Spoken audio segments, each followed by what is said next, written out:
আরও একটা নতুন ভিডিওতে তোমাদের সবাইকে স্বাগত। আজকে থেকে নতুন একটা পথ চলা শুরু হলো। শুরুই করেছিলাম গোবরডাঙ্গা স্টেশন থেকে, আর শেষ হয়েছিল গিয়ে Barrackpore BN Bose sub divisional হসপিটালে। ওখানেই আমাদের আজ থেকে 3 মাসের ইন্টার্নশিপ শুরু হলো। গিয়েছিলাম, আজকে ফার্স্ট ডে ছিল। ওয়ার্ড মাস্টারের সাথে আমাদের পরিচয় করিয়ে দিয়েছিল। আমরা যেহেতু নতুন, সব কিছু আমাদের বুঝিয়ে দিয়েছিল। দেওয়ার পরে আমরা ওয়ার্ডগুলো সব ঘুরে আমরা একটা রুমে সবাই মিলে বসেছিলাম। দেখো সবাই সেলফি তুলছে, নিজেদের মতো গল্প করছে, একটু টাইম স্পেন্ড করছে। আমিও ওখানেই বসেছিলাম, সবার সাথে কথাবার্তা বলছিলাম। বলার পরে আমরা বাড়ি চলে আসি।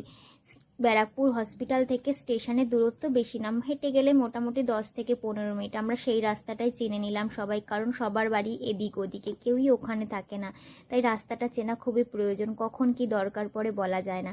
দেখা হচ্ছে নতুন আরেকটা ভিডিওতে। সবাই ভালো থেকো, সুস্থ থেকো, পাশে থেকো। Thanks for watching.